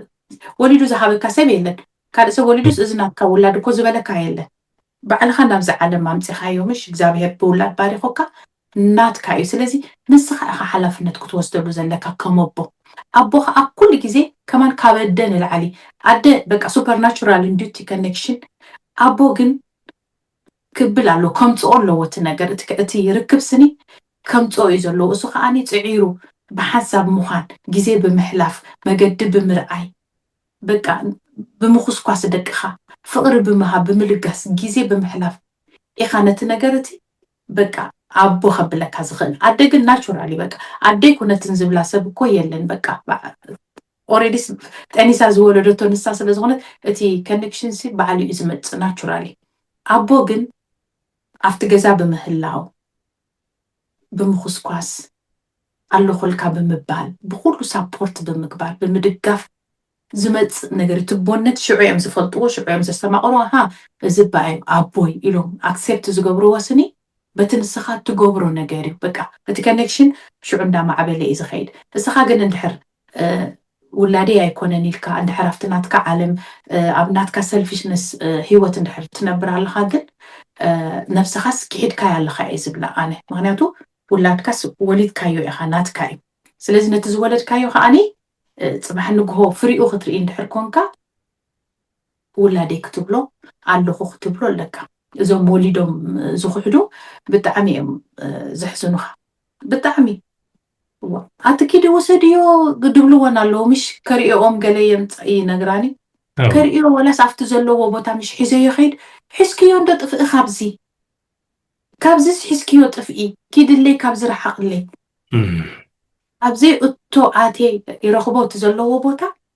ኣብኡ ብምምፅአይ ስኒ ይሓርቕ በቃ ካሃርመንስ ቁርብ እዩ ዝተርፎ ሕዝክዮ ጥፍኢ እዩ ዝብለኒ ኪድለይ ኣርሕቕለይ ካብዚ ንውላድ ካቢኒ ሓዊ ማዕረ ክንደይ ናብዚ ወዲቕና ከም ዘለና ብጣዕሚ እዩ ዝሕዝን ስለዚ ነዞም ከምዚኦም ዝገብሩ ይሕዋት ዓለም ወላ ሓንቲ ትርፊ የብላን እዚ ሕጂ ዘታልሎም ዘሎ ነገራት ፅባሕ ንግሆ ከጣዕሶም እዩ ፅባሕ ንግሆ ግን ውላድካ ክንዲ ሰብ ኣኺሉ ኣብ ዝብፃሕ ምስ በፅሐ ኣቦይ ክብለካ ኣይትፀበይ ኩሉ ከም ዘለዎ ኣይተርፍን እዩ كعابيهم كم عبايهم كعابيهم تمكرات شجر كحلفين صباح نقول جن أبويا يبلو خانيم أفتت تداليهم جيزي أهلول كانيم مخناتو أفتت تداليهم جيزي سلازينا بركة لك أنت بهلا أنت حد أبهلا كوي كونن يتصري لايف لك 10 عامت نسمع رؤسي ودي 10 عامت ملي ويلو تبص مكينا جزيسنا مكينا مفتحي زلو ماتي إذا كل عمت جن استراجل كجبر تودو سبورت جير ويفلتني الله كل كايل ويفلتني كل تشالنج كحلف لحرمتي كونجراتوليشن 10 عمت سبعي أخيلك سبعي زجبرتني أدية أبينيرك I don't need your car حسكا يطفى إلوه أبز خدمة كل سب ما أحسن كأكيد بخلص أبز خدمة كل سب أبويا يكون كان إلوه it hurts course, yeah. زي أخاني كم زلها أني كفلت واللوم. أوكي. قرمكي أنا أبزع عدي فلتو ألو مستا سبيتو كل تقولعت وليدهم ودهم قالن تفعل اليوم مالتي كنا منوح عامتات هذي حجي كابد فعل لي جميرو جزات خاريو مالت نتهم قولعت ويكند كلام سنبت ديد وسطهم قدامن سنبتن نعوم دخوم بيدرون غزا نعوم مدقاسي سلازي نفسه كف every weekend مسؤو جزي يحلفو مالتيو أبز ناي بيت تمرت ديو ناي كال دخونة تتصوع على جزي يخيد يا اليوم هوليداي كون كله حيزوهم يجيش نبكال عدي ويحيزوهم من إيرترا خيد بس عبايهم أموتاتهم اللو حبوتاتهم ساعتهم صبو جزي حلفهم مصو أبكال عدت هدلو أزمادون اللو نواتهم حيزوهم خيد كسا حجهم اندا قبرة نوح عمتات كسايجير مسجيهم يمدو أمتو جن كلام سنبتن ويجزي هوليداي جن تايشم أي تمرعون أي بلن حجتهم قلعت 10 عامت حليفهم اللو لا 10 عامت غيرهم اللو كسا حج مصبوهم زلوهم ركب بتعمي زقرمكي السوها أني حلافنت وسيدو أي تمرعون ولا كالون ديتو ولا ستايون أي قبرن جن دكاي ناتي حلافنت يلو أبتدر اليوم زبالة كله دخفال ديو عدق ديو ناي كريسمس ديو ولا خالق كله زدل نقرات اندا قبرة يعبيهم اللو مالتيو حجي كاليو كبل سلز دلوخيه إذا حجي كم تريل لايف دبلكي أنا ريل لايف إكزامبل ندير بكدر لخو حجي توم دوكم مسسو أبوهم زلوهم ركبكن إزي أخلكي كني بتعم تصبو ركب اللوهم حجي كم زعينت أبوتات اللو قاليهم كأخم زبالكي فتسيمهم دوكم زيريهم دحر جن وديو ترح كبلو دالي موتهم قلعت كأبويا يكون كان سلازي أبا خاني زبلو له شالم حفتي كدمو دانا قنان منالباش إذا حبرة السب ناسي اندحر كم زغات سيلو حنسا إذن سوم أو كتاعت أبزي سوشيال ميديا زمت كتاعت بتاعم يفرحني عدات كم زنديم أنست كم زندين والد كم زندين قال زبال بكا حدارنا أوروبا بحدارنا يقبروني وحلافنا تاوس دنيا مزم صوت تبايلو تندك نستيو بزح كواقصانا سمعن توم دك تبعتيو خانا تندك نستيو أو كم زين تسقيبينين أبي أوروبا مسمت خال بحالي إن حزا كال حينتين حزا يتسقبين دبال بزح نقرنا يموقق أس نقر نسمع እቲ ወዲ ተባዕታይን ጓል ኣንስተይቲ ከኽብረሉ ዝግብኦ እታ ጓል ኣንስተይትን ወዲ ተባዕታይ ከተኽብሮ ዝግብኣ ነገር ዳርጋ ድጠፍአ መስል ነቲ ሓዳር ድበታትን ነገር እምበሪ ንሓዳር ደቀራርብ ወይ ከዓ ድጠራንፍ ነገር እንዳጠፍአ ዝኸይድ ደሎ ይመስል እቲ ሕብረተሰብና ከምዚ እንድሕር ቀፂሉ ሲ መወዳእታና ከመይ ይመስለኪ ኣዝዩ ኣስጋኢ ግዜ እንዲና በፂሕና ዘለና ብጣዕሚ ዘፍርሓካ ግዜ እዩ ከምዚ እንድሕር ቀፂሉ ከም ሕብረተሰብ እንዳጠፋእና ኢና ክንከይድ ምክንያቱ ናይ ሓደ ሕብረተሰብ ደው ክብለሉ ዝኽእል ወይ ክቕፅለሉ ዝኽእል ስኒ ሓዳር እዩ ሓሳብ እግዚኣብሄር እውን ብዙሑ ተባዝሑ ዝበለና ስኒ ንክንበዝሕ እዩ ነዛ ምድርስ ንክንወርሳ እዩ እዛ ምድሪ ንክንወርሳ እንድሕር ኮይና ከዓኒ ኣብ ሓዳርና ክንፀንዕ ኣለና ኣብ ሓዳር ክትፀንዖ ከለካስ ከምዚ ሰብኣይን ሰበይትን ኮንካስ ንክትቅፅሎ ዘይኮነስ ነቶም ትወልዶም ጀነሬሽን ማለት እዩ ኣነ ንደቀይ እንታይ እየ ዘተሓላልፍ ቢኒ ንስኻ ንደቅኻ እንታይ እተሓላሊፍካ ኣለካ ደቅኻ ካባኻ እንታይ ሪኦም ካባኻ ዝረኣይዎ ከዓኒ ናብ ደቆም እሶም ከዓ ናብ ደቆም ከምኡ እንዳበልና ኢና ኣብዚ በፂሕና ዘለና እዚ ሕጂ በፂሕናዮ ዘለና ግን ኣዝዩ ኣስጋኢ ኮይኑ ዘሎ ማለት እዩ ብሕልፊ ከዓኒ ኣብዚ ስደት ዘለና ሓደ እቲ ሶሻል ሚድያ እውን ኣይሕግዘናን እዩ ዘሎ ምክንያቱ ሰብ እንተ ትምህርቲ ኣለዎ ድዩ እንተ ኤክስፒሪየንስ ኣለዎ ድዩ ኣብ ሚድያ እንዳወፀ ብዛዕባ ጓል ኣንስተይቲ ብዛዕባ ወዲ ተባዕታይ ዕላል በቃ ምክንያቱ ንወዲ ሰብ ኣእምርኡ ቀልጢፉ ክሕዞ ዝኽእል ስኒ ብዛዕባ ኣነ ሕጂ ብዛዕባ ወዳት እንድሕር ተዛሪበስ በቃ ተን ደቂ ኣንስትዮ ምሻሎ ቲፎዞናተይ ይኾና ማለት እዩ እቶም ደቂ ተባዕትዮ ከዓኒ ብዛዕባ ጓል ኣንስተይቲ በቃ ቲፎዞ ጓል ኣንስተይቲ ከምዚ እንዲ ኣነ ሕጂ ውፅእ ኢለ ሓዳር ከምዚ እንዲ ሰብኣይ ከምዚ እንዲ ገለገለ እንድሕር ኢለ እዋ ሰብኡት ገለ ዝብላ ኣሸሓት እየን ዘለዋ ሕጂ እቲ ኣነ ባዕለይ ዘተሓላልፎ መልእኽቲ ስኒ ሓላፍነት ክወስደሉ ክኽእል ኣለኒ ብጣዕሚ ምክንያቱ እታ ኣነ ሓደ ሰብ ኣብዛ ገዛ ኮይነ ቪድዮ ሰሪሐ ድሰዳ ቢኒ ሓወይ ንብዙሓት ተባላሹ ንብዙሓት ሂወት ናይ ብዙሓት ተባላሹ ናይ ብዙሓት ተስፋ በቃ ተቆርፅ ቪድዮ ክትከውን ትኽእል እያ እዛ ኣብዛ ገዛ ኮይነ ከዓ ኣነ ቪድዮ ፅቡቅ ድሰርሓ ከዓኒ ንብዙሓት ምህናፅ ንብዙሓት ንበረኸት ከዓ ክትከውን ትኽእል እያ ስለዚ ብሶሻል ሚድያ ዝተሓላለፍ ዘሎ ከዓኒ ኣይሕግዘናን እዩ ዘሎ ጓል ኣንስተይቲ እንዳተፈርሐት ትነብር ወዲ ተባዕታይ ከዓ እንዳተፈርሐ ይነብር ምክንያቱ እዚኦም ንሓዳር ኣይኮኑን እዮም መን እዩ ወዲ ከምዚ ዓሌት እዩ ንሓዳር ዝኸውን ወዲ ከምዚ ዓሌት ኖኖ ጓል ከምዚ ዓሌት እያ እንዳተባህለ በቃ ካብቲ ሕብረተሰብካ ወፃኢ ሓዳር ድዩ ዕርክነት ድዩ ቆልዓ ምውላድ ድዩ በቃ ይጅምር ማለት እዩ ስለዚ እቲ ናትካ ሕብረተሰብ ወይ ከዓ እቶም ደቅኻ ካባኻ ክወርስዎ ዝኽእል ከዓኒ የለን ማለት እዩ እንዳጠፍአ እንዳሃሰሰ ከዓኒ ይኸይድ ስለዚ እዚ ሕብረተሰብና ከምዚ እንድሕር ቀፂሉ ኦፍኮርስ ዝቕፅል ጀነሬሽን ሲ ኣይክህልወናን እዩ ፕላስ ከዓኒ ወላ ነቶም ደቅና ናብቲ ሶሻል ሚድያ ጥራሕ ምውፃእ ዘይኮነሲ ነቶም ደቅና ወላ ሲንግል ማም ኮይነን ዘዕብያ ስኒ ንደቀን እንታይ ዓይነት መልእኽቲ እንዳሃባ ወይ እንታይ ዓይነት ትምህርቲ እንዳሃባ يعبئهم كألوه من البات أنا سينجل مام كون خيلي بين حوي بقى جن حدار تصبو كم زخانة أنا مسبهم أي تسمع معهم قلت قينا مالتيو مسبهم زي الرداد أنا نجر كله يخيلي قل بقى ما يكذبير حساب دابلني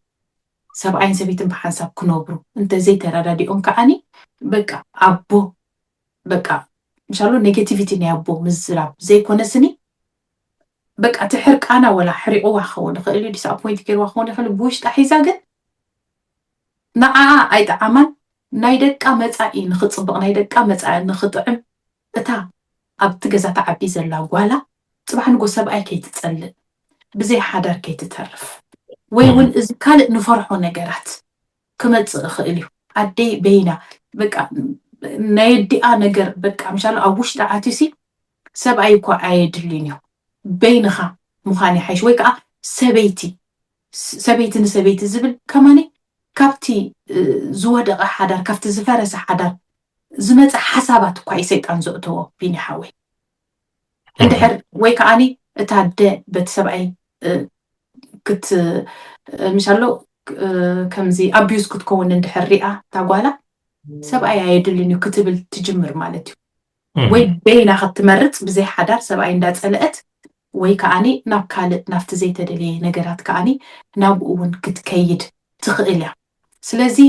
እዚ ዘሎ ነገር እዚ ሃዋህው መፂና ዘሎ ብሕልፊ ኣብ ስደት ዘለና ኣዝና ክንጥንቀቐሉ ዘለና እንተዘይ ኮይኑ ግን እዚ ሕብረተሰብና ስኒ በቃ ናብ ዕንወት ከም ዝኸይድ በቃ ምፅናት ነገር እዩ ዝኸውን ዘሎ ሓዳር የድልይን እዩ ዝብላኻ ሕጂ ንኣሽቱ ገና ንኣሽቱ ክንሰብ ዋእተን ሓዳር ዝገበራ ኣሕዋትና እንታይ ፅቡቅ ረኺበን ደርብዮም መን ከይዶም ኣጥኒሶም ገዲፎም መን ዝብላ ኣለዋ እንደገና እዋ እንታይ ሓዳር የድልየካ ኣይድልየካ ጓል ኣንስተይቲ እኮ ከምዚኣ ኢሎም ከዓኒ ሓዳር ዝፈርሑ ከዓኒ የሕዋትና እውን ኣለዎ እዮም ስለዚ እዚ ከዓኒ እቲ ጀነሬሽን ወይ ከዓ እቲ ወለዶ ክቕፅል ኣይክእልን እዩ ስለዚ ኣዝና ክንጥንቀቐሉ ዘለና ሓዳር ጥዑም እዩ መጀመርያ ግን ምስ መን ትፃመድ ክትፈልጥ ኣለካ ግዜ ክትወስድ ኣለካ ክትፅልየሉ ኣለካ ሓሳብ እግዚኣብሔር ክትፈልጥ ኣለካ ሓዳር ምስ ገበርካ ከዓኒ ንደቅኻ ኢልካ ክትነብር ከም ዘለካ ንደቅኻ ኢልካ ሓድነት ክህልወካ ከም ዘለዎ እቲ ትሕቲ ናይ እግዚኣብሔር ሓሳብ ማለት እዩ ንደቅኻ ኢልካ ክትነብር ከም ዘለካ ክትከኣል ከም ዘለካ ክትፀዋወር ከም ዘለካ ወላ እኳ ከቢድ ይኹን ሓዳር ግን ክልተ ክትከውን ከለካ እዩ ጥዑም ክልተ ክትከውን ከለካ እዩ እቲ ናትካ ሽግርቲ ዘሎ ናይ ስደት ብድሆታት ከማን ክትካፈሎ ትኽእል ኣነ ክኸብደኒ ኣነ ክኸፍኣኒ ከሎ ኣጆ ክዝብለኒ ኣብ ጎኒ ንዕኡ እሱ እውን ተስፋ ክቆርፅ ከሎ ደኺሙ ክመፅእ ከሎ ሓደ ነገር ክኸብዶ ከሎ ኣጆኻ ክብሎ ከለኹ ሂወት መቐረታሲ እዚኣ እያ ኣበይንኻሲ መቐረት የብሉ ጣዕሚ የብሉን እንደገና እቲ ካልእ ዓሌት ከዓኒ ወላ ፅቡቅ ተኾነ ወላ ፍቕሪ ኣቦትኡ እንተሎ ከምቲ ወዲ ዓድኻ ከዓ ኣይከውኒ እዩ ዝብል ኣነ ዝናተይ ርድኢቲ ሶሪ ምስቲ ካልእ እንድሕር ናይ ብሓቂ ብዓላማ እንድሕር ኣቲኻዮ ራእይ እንድሕር ኣለካ ካሊኡ ግን ወዲ ዓደይ ንሓዳር ኣይከውን እዩ ጓል ዓደይ ንሓዳር ኣይትኸውን እያ ኢልካ ከምዚ ብካልእ ርድኢት ክትኣትዎ ካልእ መልእኽቲ እዩ ግን ፍቅሪ ረኺቡካ ተረዳዲእካ እንድሕር ኮይኑ ግን ዓላማ ኣለካ ማለት እዩ እዚ ወልካን ተክስታ የብሉን ግን ናብ ክስቶን ዴን ከይደን ናብ ክስታይ ኮዕን ዝኸዳ ክብሉ ሕጂ እዚ ሚድያታት ዓብሊልዎ ዘሎ ስኒ ካብ ምንታይ ዝመፀ ካብቲ ነንሕድሕድና ምንዕዓቕ ኣነ ንወዲ ዓደይ ክንዕቆ ከለኹ ንሓወይ ክንዕቆ ከለኹ እንደገና ከዓ ሓወይ ከዓኒ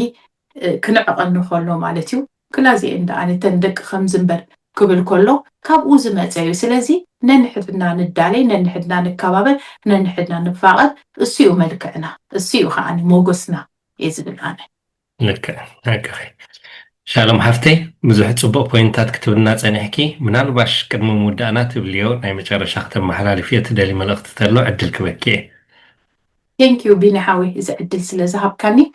ንሲንግል ኣዴታት ምክንያቱ ሎማዓንቲ ብዛዕባ ሲንግል ማም እንዲና ንዛረብ ዘለና ነዘን ሲንግል ኣዴታት ብብዙሕ ብድሆታት ዝሓልፋ ዘለዋ ብዙሕ ቻለንጅታት ዘለወን ንዕአን ኣጆኽን ክብለኒ ይፈቱ ምክንያቱ መዓር ክንደይ በዳሂ ከም ዝኾነ ቆልዓ ምዕባይ ክልተ ክትዕብዮም ዝግባአካ ኩሉ ሓላፍነት በይና ክትወስዶ ብብዙሕ ተሓልፍ ዘላ ኣደ ኣጆኺ ክብላ ይፈቱ ምክንያቱ እንታይ ዓይነት ቆልዑት ትዕቢ ከም ዘላ ኣይትፈልጦን እያ ፅባሕ ንግሆ መራሕቲ ናይ ዓዲ ክኾኑ ይኽእሉ እዮም ፅባሕ ንግሆ ፓስተራት ክኾኑ ዝኽእሉ ፅባሕ ንግሆ ሓጋይን ፅባሕ ንግሆ ነዛ ምድሪ ለውጢ ከምፅኡ ዝኽእሉ ዓይነት ቆልዑት ኣብ ቤታ ትዕቢ ስለ ዘላ በቃ ነዚ ከዓኒ ከይተሓለለት በቃ ናይ እግዚኣብሔር ውህበት ናይ እግዚኣብሔር ህያባት እዮም ቆልዑት ስለዚ ብፍቕሪ ብትዕግስቲ ክትሕለል ትኽእል እያ ተስፋ ክትቆርፅ ትኽእል እያ ኢትስ ሶ ቻሌንጂንግ ብጣዕሚ ከቢድ እዩ ኣብቲ ናታ ጫማ ኣትየ በቃ ዝሪኦ እዚ ጉዳይ ማለት እዩ ምክንያቱ ኣብቲ ናይቲ ሰብ ሲቹዌሽን ከኣተኻ ነቲ ነገር ክርዳእካ ኣይክእልን እዩ ኣነ ንሓንቲ ሰከንድ ከማን በይነይ ኮይኑ ደቀይ ክዕቢ ይፈርሕ ቀልጢፍ እየ ካብቲ ሓሳብ ዝወፅእ ኣሽንጓይ ክነብሮ ማለት እዩ ስለዚ ከምዚ ከዓ ትሕልፍኦ ዘለኽንሲ በቃ ኣጆኽን ክብለኒ ይፈቱ በቃ ትብዓ ክትሓልፍ እያ ቆልዓ ክዓቢ እዩ ከም ምዕባዩ ክዓቢ እዩ ከምቲ ቦታትና ዝብሎ ቆልዓ ከም ምዕባዩ ክዓቢ እዮም ኢሎም ሓሽሓት ቆልዑት ይወልዱ ነይሮም ምሽ ቆልዓ ከም ምዕባዩ ክዓቢ እዩ ግን እንታይ ሒዙ ይዓቢ ኣሎ እንታይ ትብዮ ኣለኺ በቃ ምሻሎ ትኩስኩሶ ደላ ማይ ተስትዮ ደላ ትከናኸኖ ደላ ፅባሕ ንጎስ ፍሪኣ ክትበልዕ ምእንታን በቃ ፃማኣ ክትረክብ ምእንታን ስለዚ ኣጆኺ በቃ ዓስብኽስ ብዙሕ እዩ ፃማኺ ብዙሕ እዩ ፅባሕ ንጎ ክሕጉሰኪ እዩ ስደት ክመርር ክእል እዩ ከቢድ ክኸውን ክእል እዩ ኣቦ ደቂ ክሕርቀ ክእል እዩ ኣቦ ደቂ ምስ ካልእ ክትርእዮ ትኽእል ኢኺ ግን ዶን ጊቭ ኣፕ በቃ ተስፋ ኣይትቁረፂ ናትኪ ህያባት ናትኪ ስልማት ናትኪ ሞጎስ ዝኾኑ በቃ እግዚኣብሔር ዝሃበኪ ደቅኺ እዮም ኣይትተሓለሊ ኣጆኺ በቃ እንደገና ከዓኒ ነዚ ሕብረተሰብና ከዓ እግረ መገደይ ከምዘን ሲንግል ማማታት ኣዴታት ብጀርመን ሲንግል ማማ ኢና ንብለን ብሕልፊ ደቂ ኣንስትዮ ክንርድአን ክንክእል ኣለና ሳፖርት ክንገብረን ክንሕግዘን ዝተኸኣለና እንተኽኢልና በቃ ሓገዝ ነበርክት ኣለን ተዘይክእልና ከዓኒ በቃ እንዳፀለና በቃ ስሊኤን በቃ ሕማቅ ዘይምዝራብ ሲንግል ማም ምዃን ምርጫ ኣይኮነን ተገዲደን ዝኣተወኦ ብዙሓት እየን በቃ ዘይሓሰብኦ ዝረኸባ ብዙሓት እየን ስለዚ ነዚአን ከዓኒ ሳፖርት ንግበረን ንፀልየለን ንደግፈን ንዕርፈን ንኸይድ ገዝአን ኣጆ ክንበለን ኣብ ጥቓና ዘለዋ በከባቢና ዘለዋ በቃ ሎማዓንቲ ምሳኺ ግዜ ክሕልፍ ደልየልና ደገ ነውፃየን ቡን ነስትየን እንድሕር ከኣምናና ዝኽእላ ኮይነን ከዓ ደቀን ምሳና ወሲድና ነፃውተን ምሻሎ በቃ ክንዕርፋ ኪድ ሎማዓንቲ ኪድ ምሕንባስ ኪድ ሳውና ኪድ ቡን ስተይ ኪድ ሾፒንግ በይንኺ ኪድ ይዕርፍ ወይ ደቅሲ ምስ ነፍሳ ክትዛረብ ሰልፍ ኬር ክትወስድ በዚ ከዓ ንሕና ደቂ ኣንስትዮ ማለት እዩ ደቂ ኣንስትዮ ንደቂ ኣንስትዮ ንረዳዳእ ስለ ዝኾንና እቲ ፀገማት ንርድኦ ስለ ዝኾንና በዚ ከዓኒ በቃ ሳፖርት ንግበረና በከባቢና ዘለዋ ኮፍ ኢልናስ ዋ ሰይቲ ክስቶ ደኣ ከምዚ እንድያ ጥዒምዋ ገለ ዘይኮነስኒ ኣብ ጫማኣ ኣቲና ሽግራ ተረዲእና ሳፖርት ንግበራ እንተዘይኮይኑ ግን ኣጆኽን ብሩኻተይ በርትዓ ጀጋኑ ዝኾኑ ወለዶ ኢኽን ትዕብያ ዘለኽን ፅባሕ ንጎ ዘሐጉሰክን ፅባሕ ንግሆ ዋው ነዚ ባኤ ስነይ ነኺሰ እንኳ ዕባ ደቀይ ስነይ ነኺሰ የዕበኽዎም ትብላ እግዚኣብሔር ከዓኒ ስኢሉ ዝርኢ ኣይኮነን እግዚኣብሔር ከዓኒ ነቲ ዝዘረኣኻዮ ፍረ ዝህብ ኣምላኽ ስለ ዝኾነ ኣምላኽ ከዓ ስኢሉ ኣይርኤክንን እዩ ትብዓ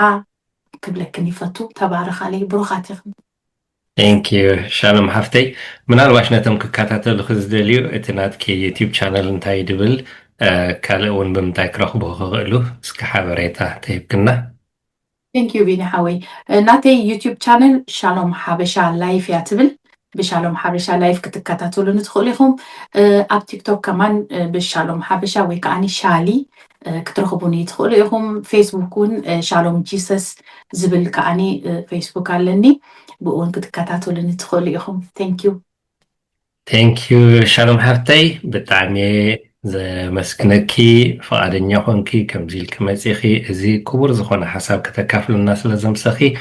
የቐኒለይ ክብረት ይሃበለይ ተኸታተልትና ከምዚ ክትሰምዕዎ ፀናሕኩም ብዙሕ ኣርእስትታት ኣልዒልና ክንዘራረብ ፀኒሕና እቲ ቀንዲ ዕላማና ሓዳራት ከመይ ኢሉ ይድልድል ደቅና ኣብ ሰላም ዘለዎ ቤት ከመይ ኢሎም ይዓብዩ እቶም ሰብኡት ነንስቶም ከመይ ኣኽቢሮም ይሕዝወን እተን ኣንስቲ ከዓ ንሰብኡተን ከመይ ኢለን ኣኽቢረን ይሕዝኦም ዝብል እቲ ዕላማና ስለዚ ንሕና ሓዳር ክትጠራነፍ ሓዳር ክትኣኻኸብ ሰላም ዘለዎ ቤት ክኸውን እቲ ዕላማና እሞኒ ኣይሆፕ በዚ ክንዘራረቦ ፀናሕና ዓጊብኩም ክትኮኑ ተሰማሚዕኩም ክትኮኑ ምናልባሽ እንድሕር ዘይተሰማሚዕኩም ከዓኒ ፀሓፉልና ኢኹም ኣብቲ ታሕቲ ወይ ከዓ እዚ ከምዚ ጌርኩም ተተቕርብዎ ኢልኩም ተፅሒፍኩምልና ንሕና እውን ክንሪኦ ኢና ምናልባሽ ተመሊስና እውን ንመፃኩም ንኸውን ማለት እዩ ፅን ኢልኩም ስለ ዝሰማዕኩምና ግዜኹም ስለ ዝሃብኩምና የቐኒልና ክብረት ይሃበልና ሎም ምሸት ኣብዚኣ ክንውድእ ኢና ቴንክዩ